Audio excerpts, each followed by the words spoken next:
Good morning, ladies and gentlemen. I'm Dave Crouch. This is Policy Talks, brought to you each month by the Williamson Chamber, Williamson Inc. And we're happy to have all our friends and family on WCTV, Channel 3 Comcast, and also on WAKM Radio.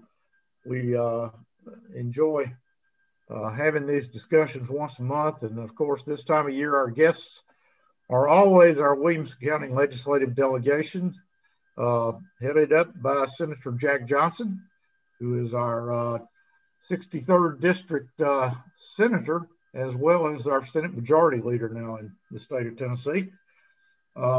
We have Glenn Cassidy, our 63rd House District Representative, Sam Whitson, our 65th House District Representative.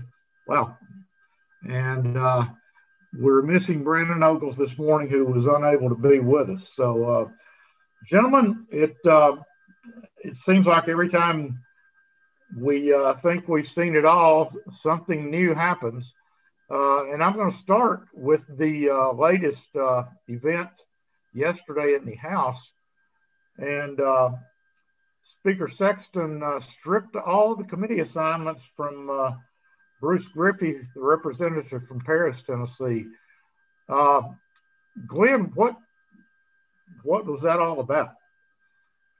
Well, Bruce and the Speaker have had some disagreements on policy and personality, and I'm going to suspect, this is Glenn's opinion, that the Speaker just didn't like the way Bruce conducted himself in the committee that he took him off of. And so I got to think, though, Dave, and Sam, you jump in, but I got to think Monday he'll reassign him, because House rules are clear. Each member serves on two committees.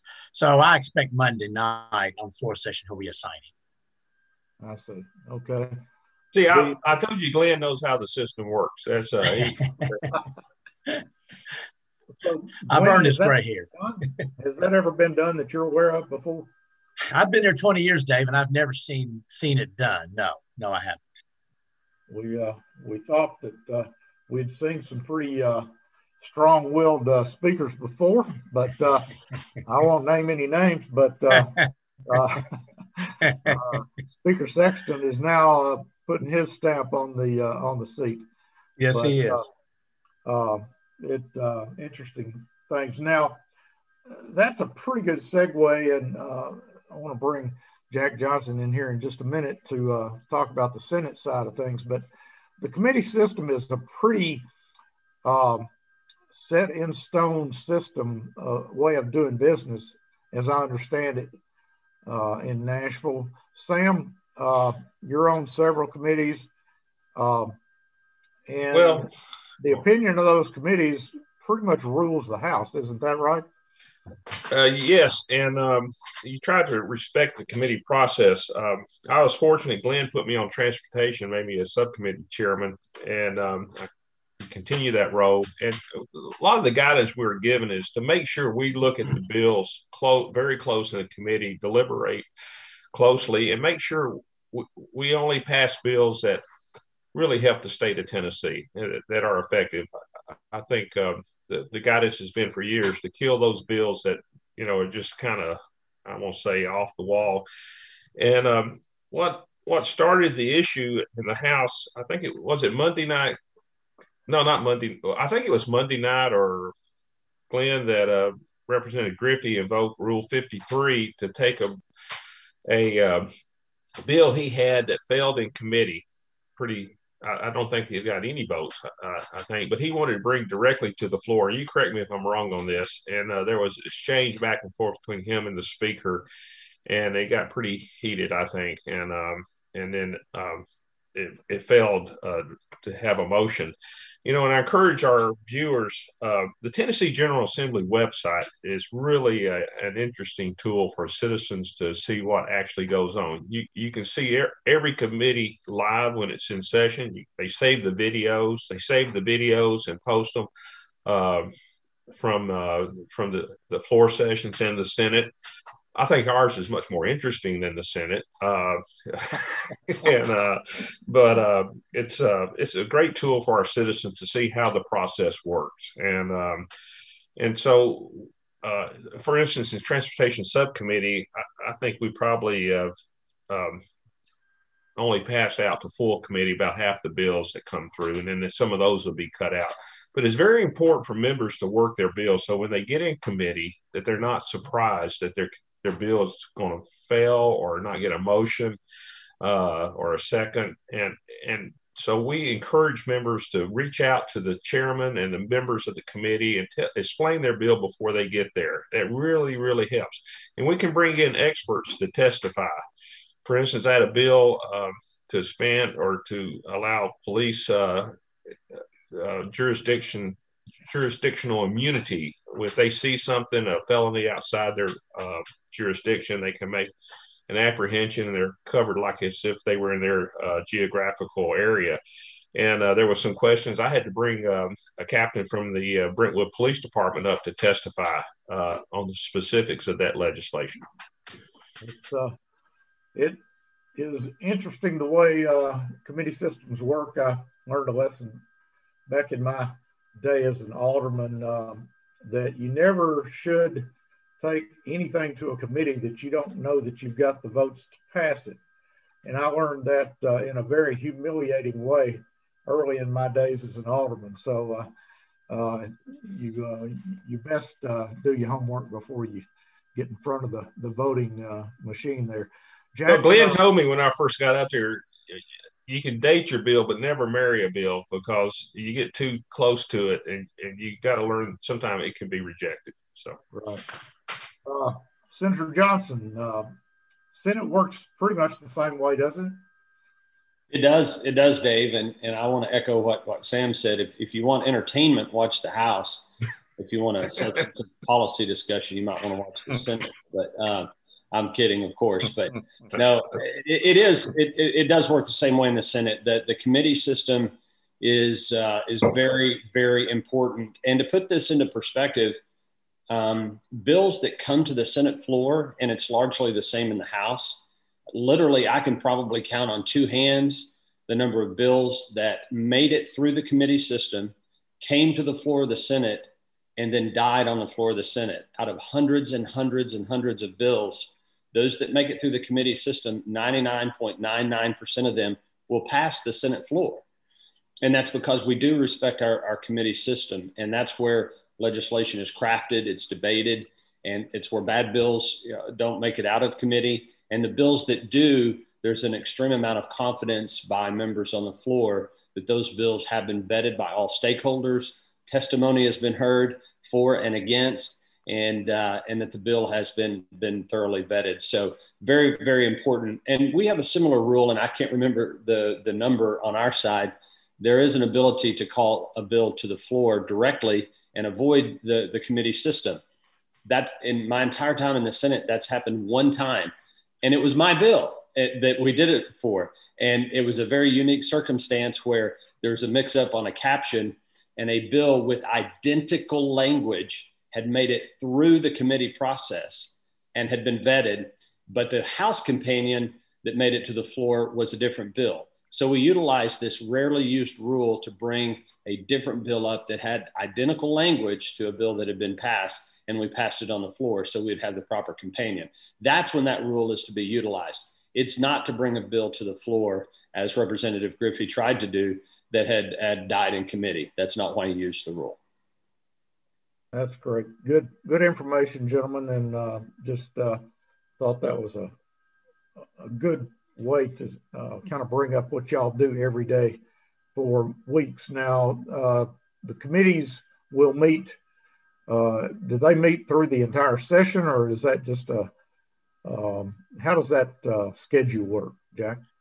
Well, so if you think about the process, when we start on the second Tuesday in January, members are filing their legislation, filing bills, and then there's a bill filing deadline that usually falls sometime around the 1st of February. So it's a fairly narrow window for you to get your bills filed and into the system, because if they're not filed by the filing deadline, then they can't be heard. And so those bills are all then referred to the appropriate standing committee.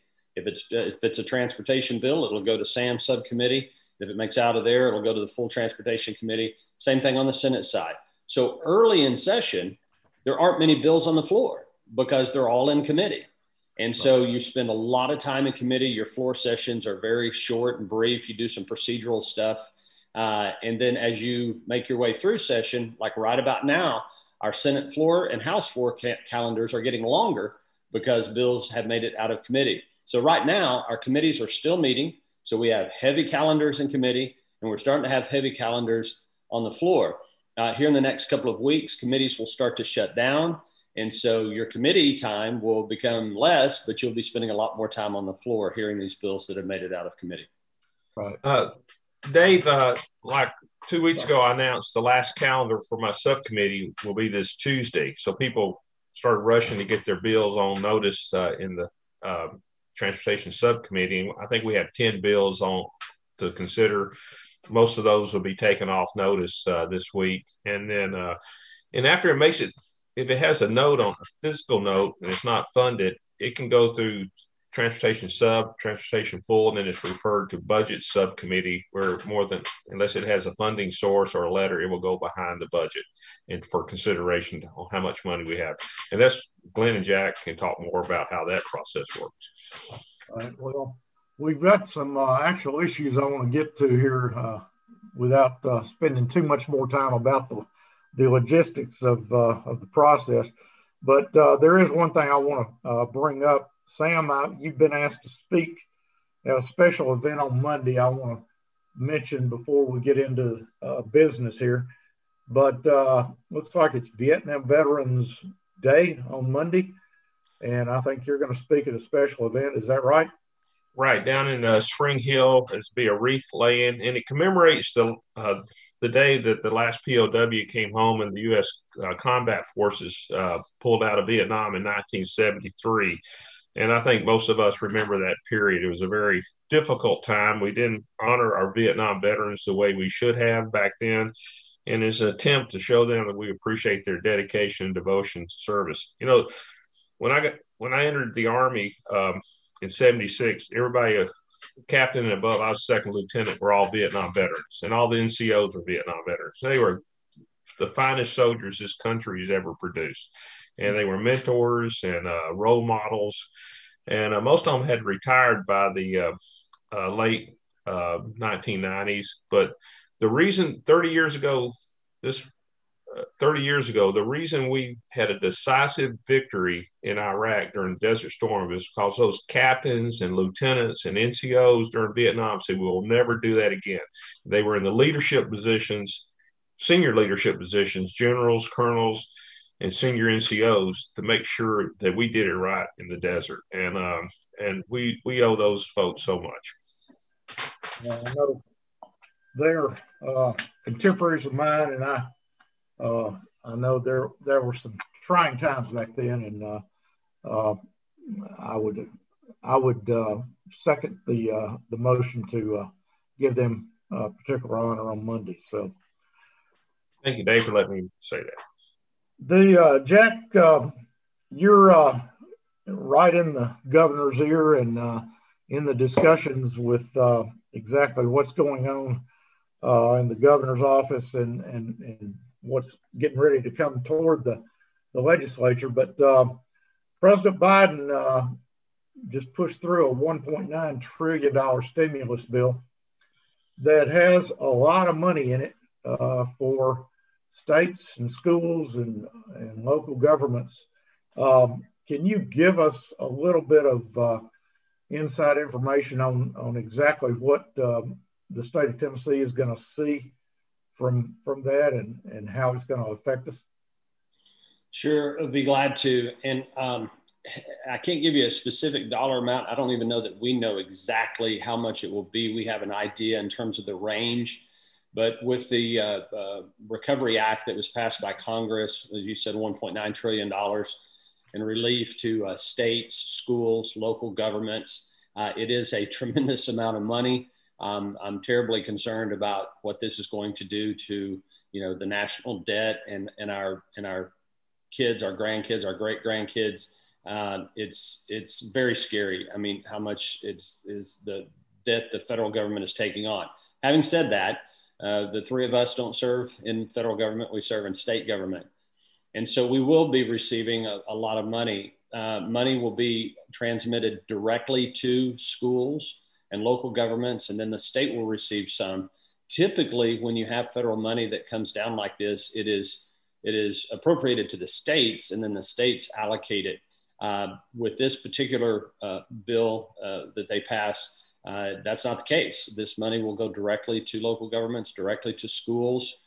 Our attitude at the state level is, even if we really think that maybe Congress should not have done this, I have no objection to some reasonable stimulus and certainly COVID relief for those that need it. But this is a boondoggle. And but having said that, it is our taxpayer dollars. Really, it's not. It's just money that's being borrowed from our great grandkids. But it is our charge and our responsibility to make sure that the money is used in the most appropriate means possible.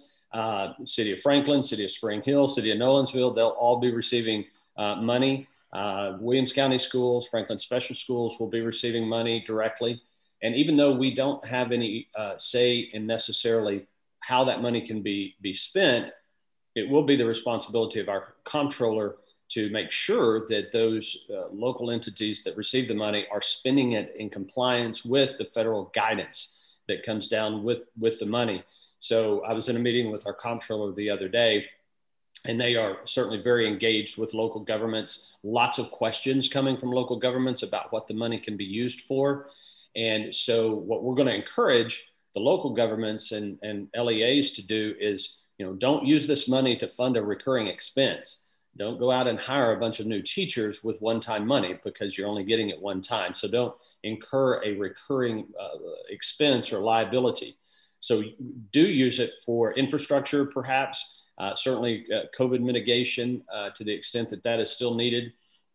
So I think you'll see a lot of rehabilitation of schools, meaning just infrastructure, new roofs, updating, perhaps security, those types of things. At the state level, the governor had already proposed a $200 million grant pool of money for broadband in rural areas. It's something we've talked a lot about on this show. It's very important, and we want to get broadband deployed.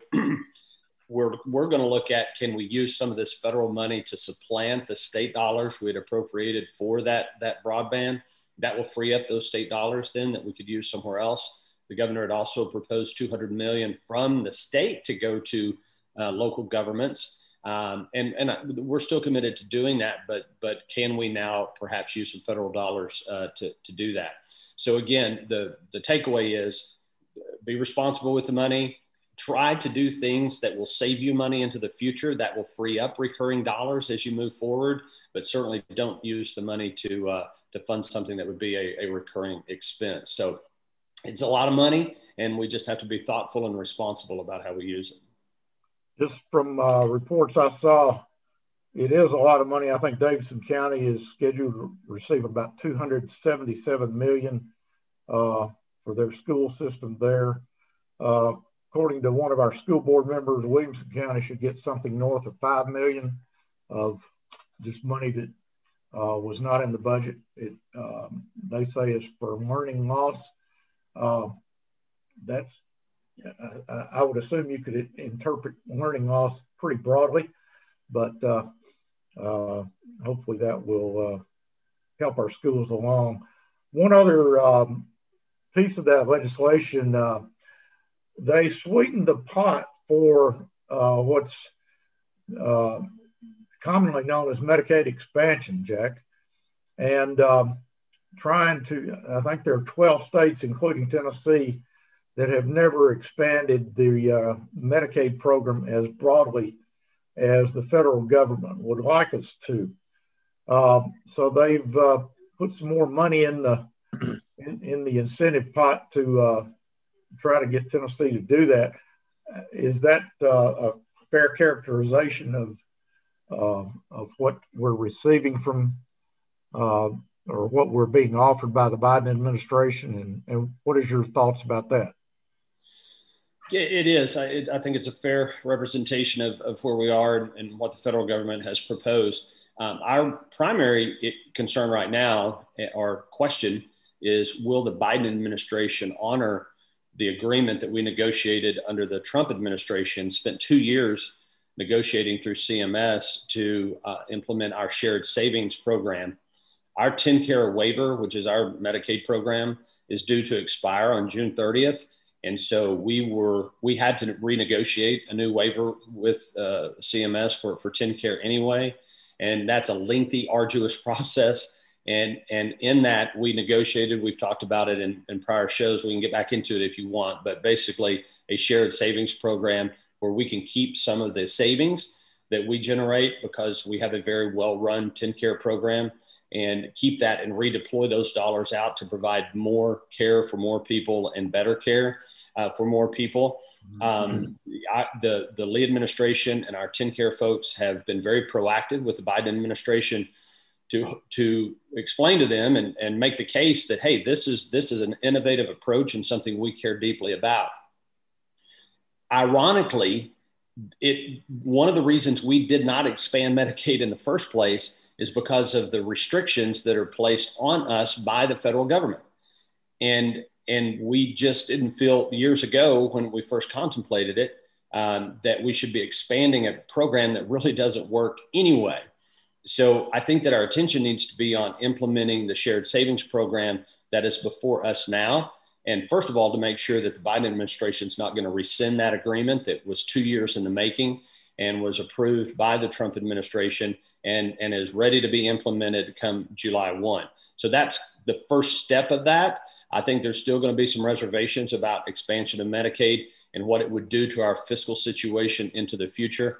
Yes, the federal government is waving some money in front of our face to try to entice us to do that. But when you're talking about Medicaid, you need to be thinking about decades into the future and what happens when you get people on the rolls. People remember, or should remember, what happened under the Bredesen administration when Medicaid, TennCare, almost bankrupted the state. Glenn was there at the time. He remembers those fights and he can speak to it. But we had hundreds of thousands of people on the rolls. It was bankrupting our state. It almost led us to a state income tax.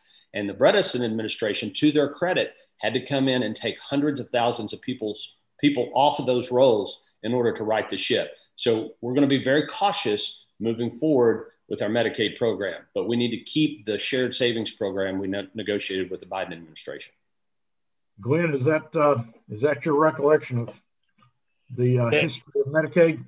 It is, Dave. Jack articulated it well. And we've lost Glenn's audio, have we? I think you muted yourself there, Glenn. Glenn, we can't hear you. Might need to get Kel to help us out here. Well, Glenn,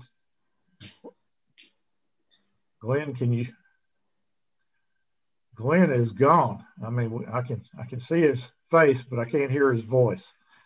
Sam, we'll pivot to you here momentarily, just for a moment, and Glenn, you might want to log out and then come back. No, I think Glenn, are you back? Your little mute sign is gone. Nope, it's still not. Well, I think Jack explained it perfectly. The concern about what's the long-term cost in any agreement with the federal government you get into.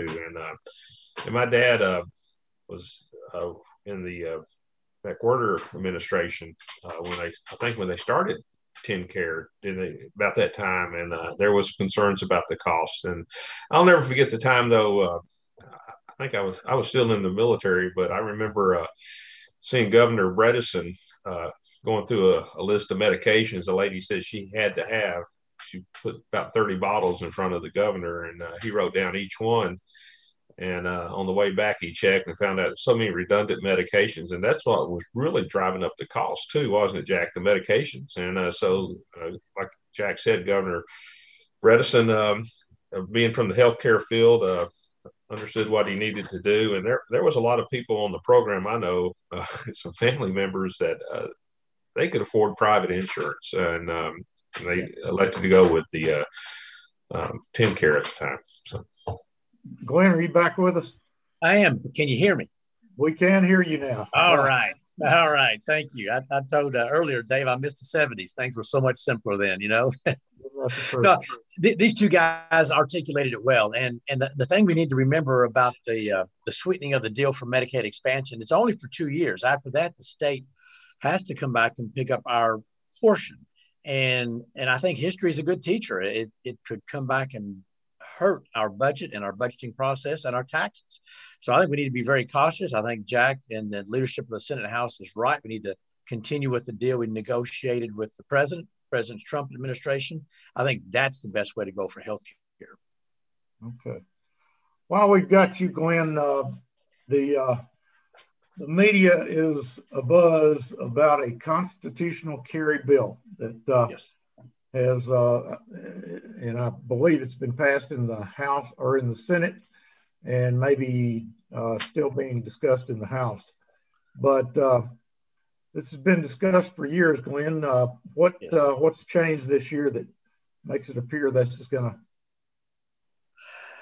It looks like the leadership, thanks to Jack's leadership and the leadership in the House, the governor's behind it. And I think this legislation is just a no-nonsense bill. It provides protection for Tennesseans that want to carry within in the state. And I think it seems to be a good bill. 17 other states have something like this or even more lenient. And I think it'll pass the House. I do. What exactly? Tell us what it does, if you don't mind. I haven't seen the bill, and so maybe that's better for Jack to go into the details of it, because I don't serve on Judiciary, which it's come through, and it's coming to the House floor. So what I do, Dave, when a bill is scheduled for the House floor, that's when I read it. So I haven't read it in depth. Okay. Jack, do you want to tell us exactly what it does? Sure. It's very simple. If you can lawfully possess a weapon and under state and federal law, then you can carry that weapon. That's all it is. And in Tennessee, we do that now in your car, on your motorcycle, on a boat. We have extended the Castle Doctrine, which is the legal term that has been dubbed for your right to be able to protect your property, and we've expanded that to your automobile. And so you can do that under current law, but you can't walk from your automobile into your office if Dave Crouch pulls into the parking lot at Aspen Grove Financial Management, and you've got your gun in your car and you don't have a permit. That's fine, as long as you're in lawful possession of that weapon. But if you want to carry that gun into your office, you'd be in violation of a Class C misdemeanor. It's a speeding ticket. And we're just doing away with that misdemeanor. So it's a fundamental premise that the Second Amendment is sacred, and you should not have to pay a fee or obtain a permit in order to exercise a fundamental right. Something that our framers felt so strongly about. They made it the second of the 10 rights under the Bill of Rights. So is the process going to change on your actual ability to buy the weapon to begin with, the gun to begin with?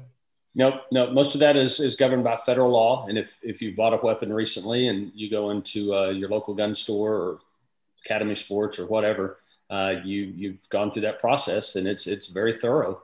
And and there's a background check involved in it, and you have to answer a bunch of questions, and so that all remains. And by the way, we're keeping our permit system, and I believe that most people will still want a permit. I have a permit. I'm going to keep it. Mainly because I want reciprocity in other states. But if you have an individual, say a young lady that is a victim of domestic violence, and she has an urgent need where she feels like she is threatened and she needs to protect herself, she should be able to do so. And the current permitting process would impede that ability. So I do think it's a fundamental right. People have differing opinions about it, and that's okay. But as Glenn said, there are actually 31 states that have some variation of this. Glenn's right. I think it's 17 or 18 states that have something akin to what we have passed. But 31 states have some variation of constitutional carry. which is meaning simply, if you're a law-abiding citizen, you can carry a weapon as long as you're in lawful possession of that weapon. Okay, Lieutenant Colonel Sam Whitson, you've been dealing with weapons all your life. What would you say the pros and cons of this bill are, Sam? Well, I wasn't a lieutenant colonel. Okay, so first,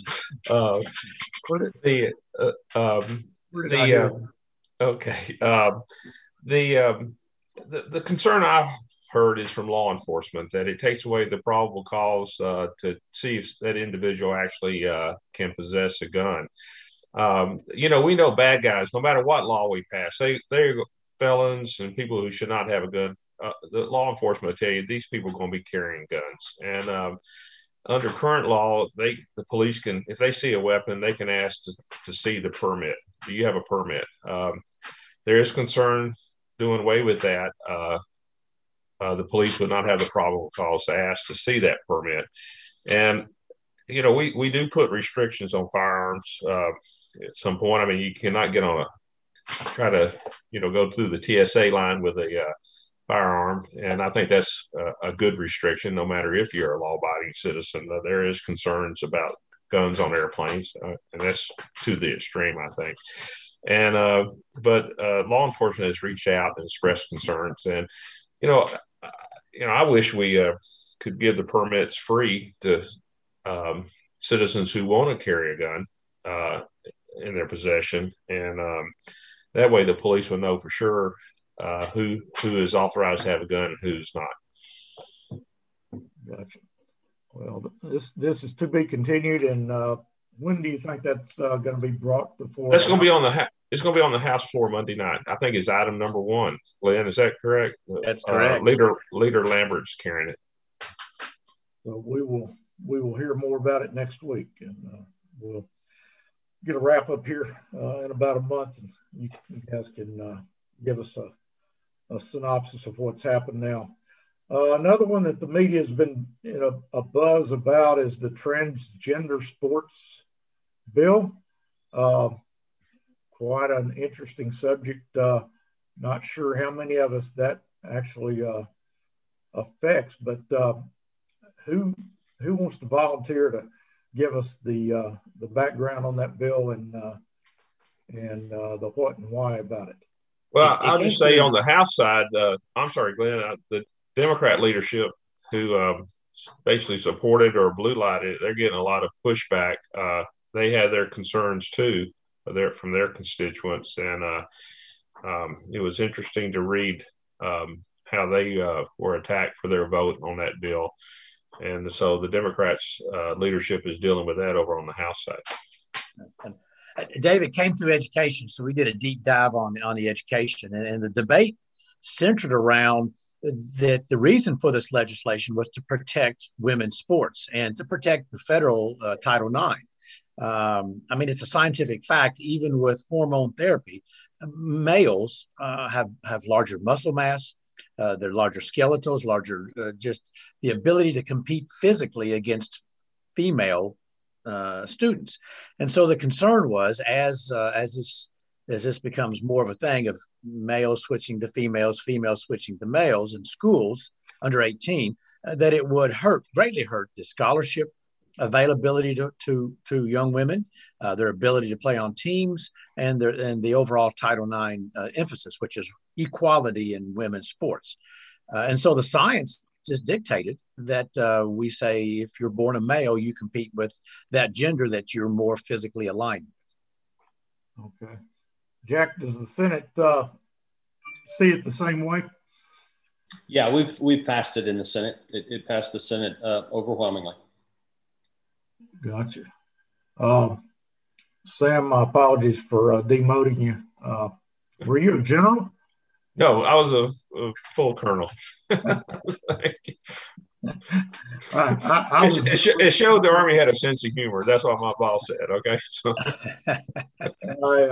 My apologies for demoting you, but the transgender bill has passed, as I understand it, both sides of the legislature, and that will be law, yes, effective immediately. Is that correct? The governor is yet to sign it, but he will, and then it will be state law. That's correct. And Dave, I'd just like to share, and Senator Richard Briggs, medical doctor, extraordinarily brilliant man. We sat and we talked this thing through carefully, and he explained the science, and he made some really good points on that, and he supported it over on the Senate side. There's a bill that very specific to the city of Franklin, or to Williamson County in general, maybe, but a design elements bill that I understand is being discussed again. I know the city of Franklin is vehemently against this. Jack, do you mind telling us what the bill is doing and who's pushing it and what it would do for Williamson County? Sure. It came up a couple of years ago and was brought by the Home Builders Association, and it would basically preempt local governments from their ability to dictate what types of building materials are used in a home. And the reason, I'm going to do my best to articulate the city's position. And by the way, it's not just Franklin, there are other cities too, but Franklin has been very vocal in their opposition to this bill. If you have if you live on a street that's not in a PUD or a planned unit development or a homeowners association or that type of thing, let's say you live on Lewisburg Pike, and so you're not in a planned unit development, you're just on a street. You know, the city's going to try to make sure that let's say, God forbid, your home burns down, so there's an existing home that burns down and you want to rebuild that home. Well, they want to try to make sure that they maintain the character of the neighborhood. In other words, if you've got brick homes on the street, they're probably not going to approve just an all vinyl siding home. And again, nothing against vinyl siding homes. I've lived in a vinyl siding home, but it's about maintaining the character of the neighborhood. And that's why we give local zoning and planning to local governments. And so there are some that want to be able to build anything that they want. We've defeated that bill in the past. The concern this year is that the state chamber of commerce is supporting this legislation, and it's got more momentum than it's had in the past. And I've expressed my opposition to the bill on the Senate side. I've talked with the sponsor. He's a great friend, but that this is not something that we should be doing. Last I heard, that in their negotiations with the proponents of the bill and, say, Tennessee Municipal League, who is probably leading the opposition to the legislation, is that they're working on a compromise to say that you could still do what the example that I gave, where you can require that the materials that are used maintain the character of the neighborhood, but it would take a 2/3 vote by the BOMA rather than a majority vote. And I'm not saying that'll be the final version of the bill, but that's my understanding is where they're kind of heading. So again, I think it's problematic for local governments, and I think that they should have that ability to make those decisions regarding building materials. Dave, I spoke to the sponsor on the House side, and a good discussion. And I brought up some fair points because he represents a county that has a large suburban area, Mount Juliet.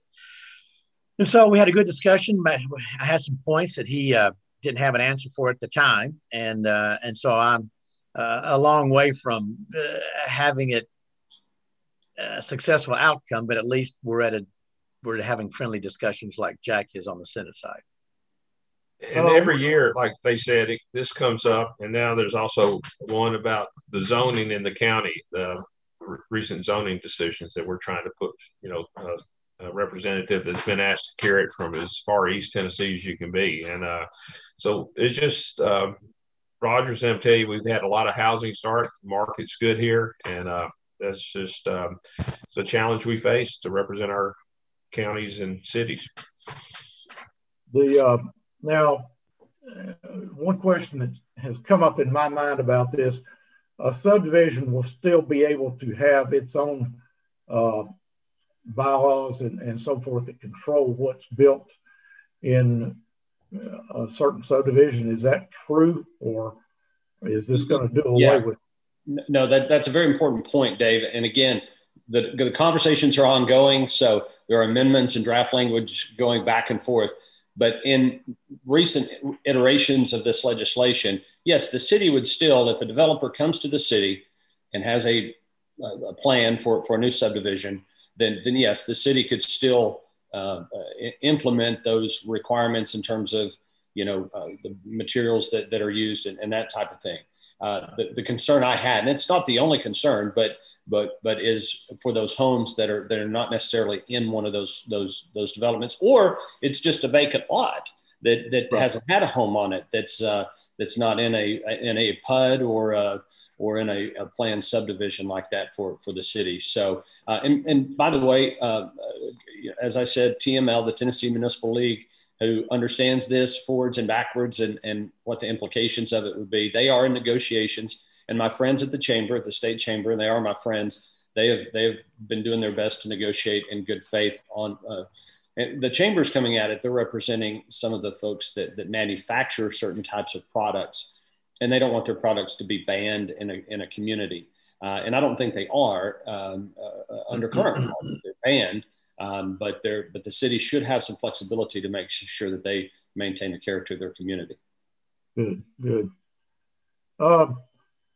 Some buzz going about tech privacy, the ability of online sites to capture your personal information and resell it to other entities, possibly the social media tracking you and knowing what neighborhood you're in and which stores you're close to and sending you advertisements to try to get you to buy things.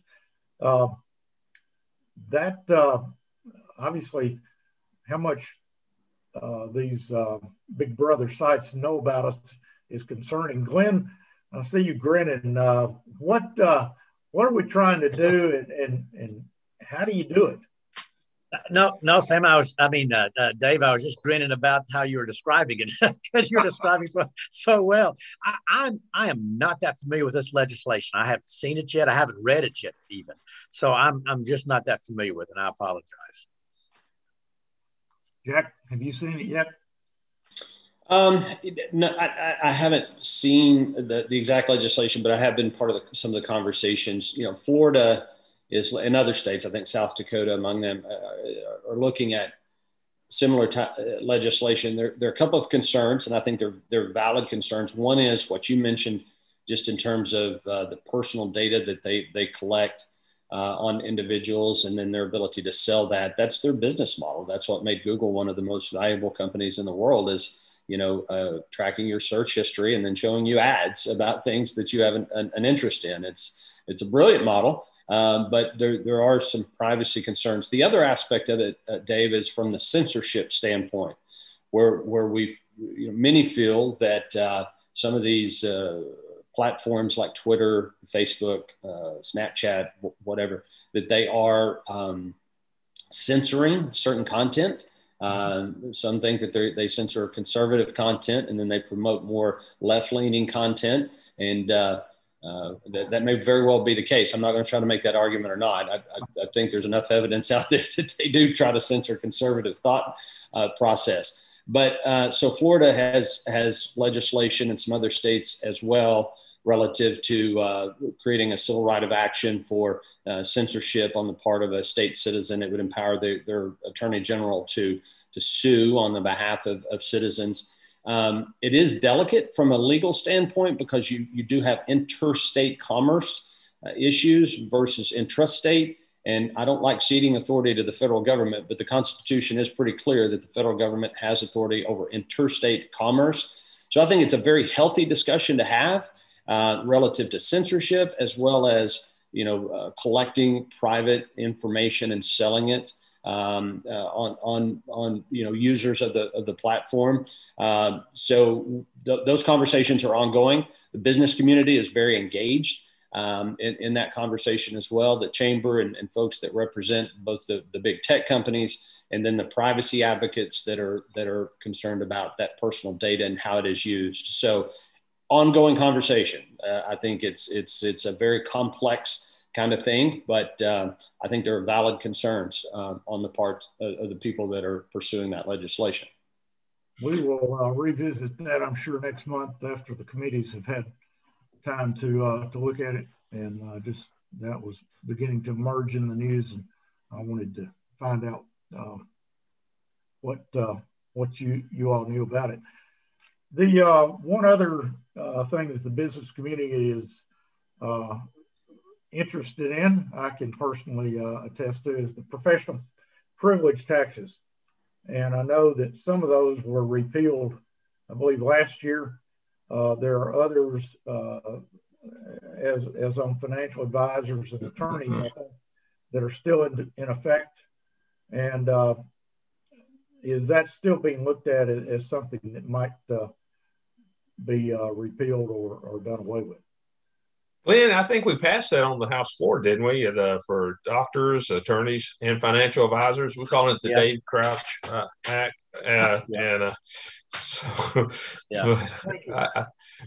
Hey, real quick, the police have been under a lot of fire lately, and every time somebody criticizes police, I ask them if they ever had a ride along. And I want to compliment Glenn. He had a piece of legislation we passed yesterday that if you're on the Citizens Police Review Board or Council, that you complete the Police Citizens Academy. And I thought that was a really good piece of legislation. And I think that will increase understanding out there between the community and the police. And that was I was glad to see that. Thank you. Well, Sam, that was a real pivot off the subject I was trying to dig into there a little bit. But glad to hear the House helped us out a little bit. Jack, you can steer that through the Senate, I'm sure. And Sam's good. Sam's good. I think that's one of those that goes behind the budget too, Dave. Look, there's no question. I've said it before. We want to get rid of the professional privilege tax. We do, but there's a reason we have AAA credit ratings, balanced budget, and we're in the best fiscal condition of any state in the United States. And it's because we're thoughtful about these things. And obviously we're in the middle of a pandemic. We don't know the true state of our economy because there's so much federal money that's being injected into the system right now. So we're going to get rid of it. We're going to keep chopping away at it.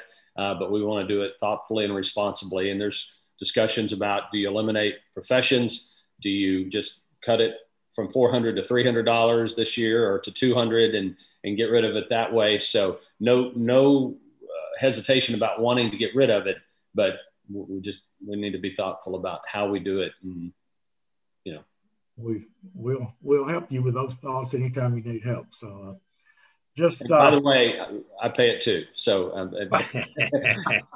you're not the only one, Dave. Gotcha. Well, I'm paying 3 of them. So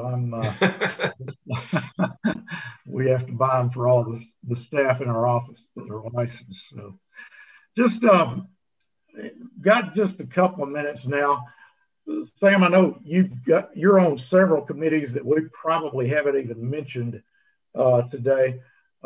If you want to take just a couple of minutes and talk about the bills you're working on that we haven't discussed. I know you're working hard and representing us well. But thank you, Dave. Yes, on 8 committees, but the big ones again are transportation, health, and budget. And we, like Jack said, we are getting busier and busier in the committees as the bills come through. But with the help of colleagues and stuff, we passed a park ranger liability, where park rangers, if they're called outside, especially in the rural communities, they're protected with liability as if they were on the park boundaries. They're all post certified, but they're called out a lot of times to look for fugitives, lost kids, rescue operations. We just also passed on the House floor a private act for Franklin Special School District for a $45 million bond issue. And Dave Snowden and his crew were very happy about that we got that through.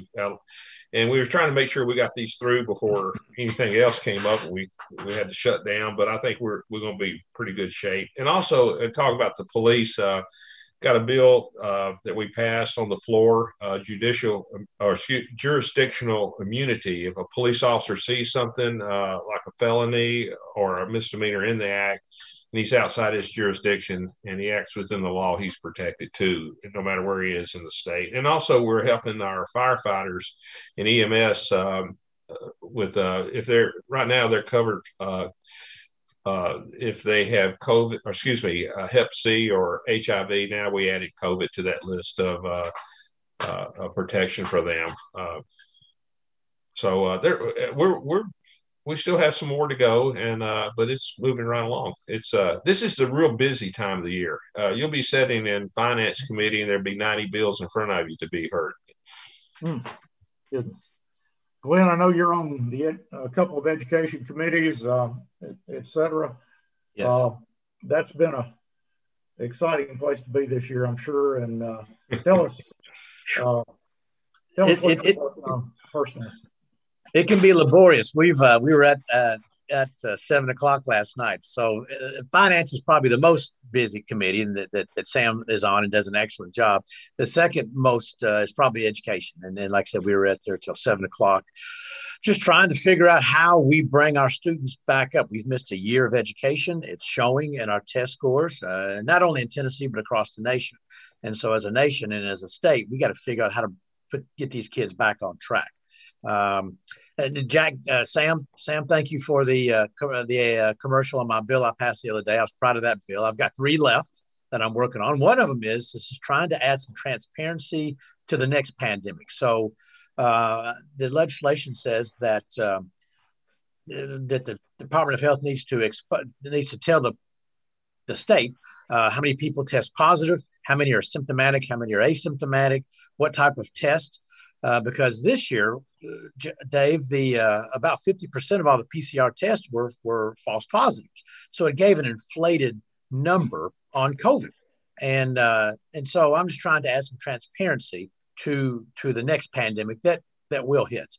Working on a sales tax rebate for those that are overcharged on sales tax and try to streamline that process. And then Jack and Sam and I and Brandon all have a bill that the county attorney has asked us to carry about confidentiality as it relates to the jail and those arrested. So those are the 3 things I've got left. If I give just a brief plug on the delegation from Williamson County, it's just, I think, the best. I've been up there 20 years, Dave. I see other delegations. We work well together. We're personal friends, but they're just sharp individuals. Jack being majority leader, Sam being chairman, Brandon being involved as he is. We do a good job, I feel like, of stemming the floodgates that come against a county like Williamson sometimes. Back to the first subject you mentioned, Glenn, there has been a lot of kids that have been set back by not being able to personally attend school. What are the various ideas about how to rehabilitate or get us back to where we need to be? I think what we did in special session is the answer. Some intense one-on-one, some extended time in schools, reading instructors. I think that's what's going to do it. So right now in education, we're trying to piggyback on what has been done in special education. And so I think what the governor and I think what the leadership in the House and Senate put together at special session is the answer. But we won't know, Dave, for at least a year, if not 2 years. I see. Jack, you're as majority leader, one of your responsibilities is to carry the legislation that the governor chooses to advance. What else are you working on with the governor? What other bills do you see that will be coming down the pike? Well, there's quite a bit, but probably one of the things that the governor's most passionate about and we're working a lot on right now is criminal justice reform. This is something we've been talking about. We had the bills filed last year, but they got sidelined due to COVID. We can brag a lot about Tennessee and the good things we're doing. We're certainly not perfect and we have our issues. One of the areas where we need drastic improvement is in corrections in terms of how we rehabilitate people who have committed crimes against society. And our recidivism rate for people who have gone to prison is very high compared to other states. And so we need to do a better job of equipping people who have committed a crime. They pay their debt to society. They're now ready to come back into society and equipping them to succeed. And that includes job training, education, supervision, helping them find a place to live, get a job. So that whole reentry process, we need to do a better job of. And then we're taking a good hard look at people that we're putting into prison when perhaps some other type of alternative to incarceration might be better. For nonviolent, I want to be very clear about that. You commit a violent crime, you're going to jail. You're going to prison for a very long time, and we're going to continue to do that. But if it's a nonviolent offense, I've mentioned it before, but it bears repeating. We have an excellent recovery court program here in Williamson County in the 21st Judicial District that has, don't hold me to these numbers, but it's something like their recidivism rate is 20%, where traditional incarceration, the recidivism rate is 80%. So why don't we do more of what works? It's better for the individual. It costs the state less money and has an ultimately better outcome. So very excited about that. We're working hard on that. One thing we haven't touched on that I think we need to is the right to work constitutional amendment. That's very important for our state. We've been a right to work state forever, and we want to keep it that way. And so we have passed a resolution that will put that on the ballot for the voters of Tennessee to affirm if they choose to do so, to make our right to work status, put it in our Constitution. So we've seen in Virginia, they had been a right to work state for a long time. Their state legislature got taken over by, well, let's just say the far left. And so they have revoked that now, and it's killing their economy. And so we want to just make sure that people know when they come to Tennessee that we are a right to work state, and we will continue to be. It would take amending the Constitution in order to take that status away. Very important for our business community. Right. I think we've covered all the major issues. There's several things we could talk about, but I think that's probably a good place to wrap up today. Gentlemen, we really appreciate the time you take to spend with us every month to bring us up to date, what you might say one-on-one about all these issues. And we do appreciate the time you devote to the legislation that might affect us down the road, and just pray that you'll continue to be able to do that and do it effectively. Appreciate it. Thank you, Dave. Thank you, Dave. Thank you, Dave. Thanks for what you do, Dave. See you guys. Also, Creed Henderson and his crew at WCTV, just want to say a special thanks to them, as well as to Mayor Rogers Anderson. He is behind the WCTV crew and helping us make this happen. We appreciate his letting us do that. Tom Lawrence and the crew at WAKM also helped get our message out. And we've got 3 entities that give the Chamber financial support to make sure we've got the staff and backup to do this. Vanderbilt University, under the direction of Vice Chancellor Nathan Green, and of course our friend Lynn Maddox that works with us here in the county. AT&T and Dennis Wagner also help considerably. And our newest member of that group, Don Klein, and his consulting service that provides leadership and management consulting here in the county. We appreciate their help. And as always, the Chamber staff that required to make this happen under the leadership of Matt Largent. Kel McDowell is the quarterback on this show, and Kel, we appreciate you making us look good. Nancy Conway is always a great source of information to help us understand the history and the breadth of all these issues, and we appreciate their help. And most especially our audience, we appreciate you joining us. Next show should be April 30th, and by then many more of these bills will have made it through committee, and we look forward to getting the update from you all then. Thank you again very much. Look forward to seeing you next month. Good seeing you. Thank you.